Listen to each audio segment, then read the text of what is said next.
Hello mga kalabs! Kumusta po kayo?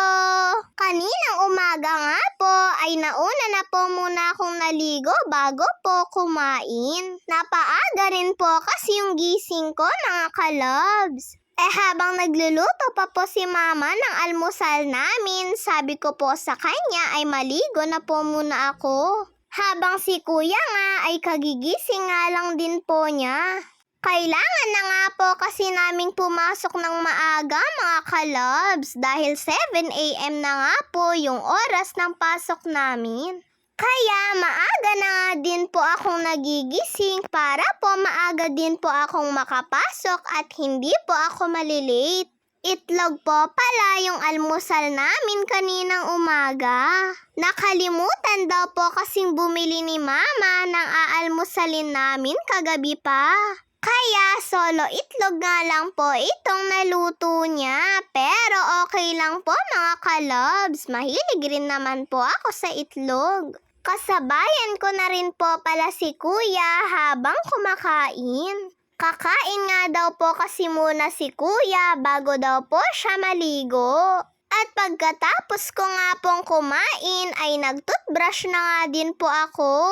Ito nga din po yung isang dapat hindi po natin makakalimutan bago po pumasok sa school.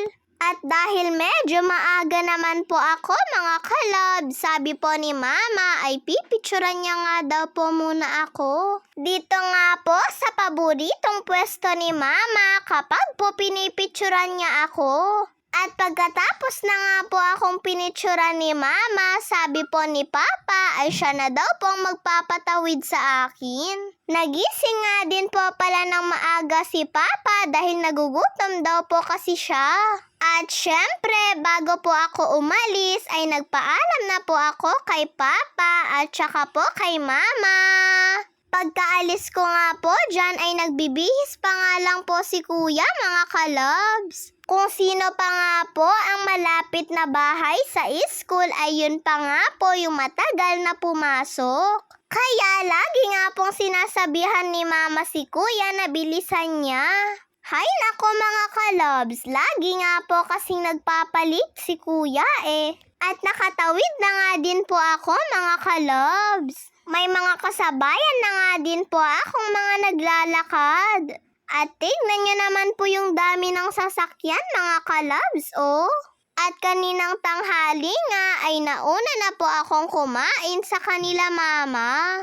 Pero nakahanda na nga po yung mga pagkain namin. Nagutom rin po kasi ako mga kalabs, lalo na 12:00 pasado na nga din po akong nakauwi. Kaya sumunod na lang po sila papa at saka po sila nanay. Sinandukan na nga din po pala ni mama ng pagkain, eto pong mga pinsan ko. At habang kumakain nga po kami mga kalabs ay bigla nga pong dumating si Tito Raldi. Papa po pala siya ng pinsan ko pong si Kulot. Pumunta daw po kasi siya sa Tugega raw at dumaan nga daw po siya dito sa amin para daw po makita niya si Kulot. At siya na nga lang din po yung nagpasubo kay Kulot habang po kumakain. Tingnan niyo naman at gustong-gusto nga din po ni nanay yung marshmallow na binigay ni Tito sa amin. At parang panghimagas na nga lang din po ito ni nanay dahil kakatapos lang po naming kumain. Miss na nga din po ni Kulot si papa niya mga kalobs. Panay nga po ang kiss niya pati po yung yakap niya kay papa niya. At lagi nga din po siyang nagsasabi ng I love you. Malambing po talaga si Kulot mga kalobs. At nung mag-aalauna na nga po mga kalabs ay nagpaalam na nga din po si Tito kay Kulot. Malayo pa po kasi yung uuwian niya mga kalabs. At papasok pa nga daw po siya sa trabaho. Mabuti na nga lang po ay hindi po umiiyak si Kulot nung aalis na po yung papa niya.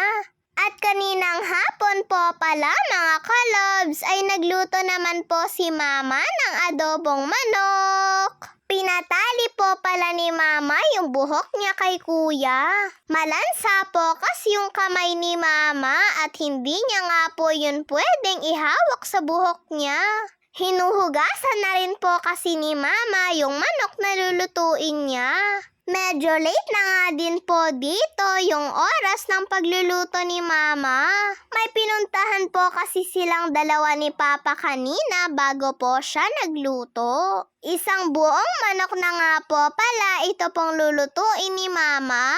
Dahil bibigyan din po namin sila nanay dito para hindi na nga daw po sila magluto. At syempre, pag po adobo ay meron din pong paborito kong patatas. Hindi po pala nawawala ng patatas kapag po nag-aadobong manok kami. O di kaya ay adobong karne ng baboy. At pagkatapos po palang nagluto ni Mama ay nagbigay na nga din po siya kay nanay. At naghanda na nga din po silang dalawa ni Kuya para po makakain na po kami. At kumuha na nga din po ako ng paborito ko pong parte sa manok. Legs po pala yung paborito ko pong part ng manok mga kalobs. Si Mama naman po ay pakpak at wala nga pong pwedeng makipag-agawan kay Mama sa pakpak. Habang si Kuya naman ay petso po yung gusto niya. At si Papa naman ay kahit ano na nga lang daw po. Kayo po mga kalobs, ano pong paborito nyo sa parte ng karne ng manok? Pwede nyo pong i-comment, baka po sakaling magkaparehas po tayo. Yun lang po mga kalobs, maraming salamat po sa panonood ninyo. Mag-iingat po kayo palagi, God bless to all, bye-bye po.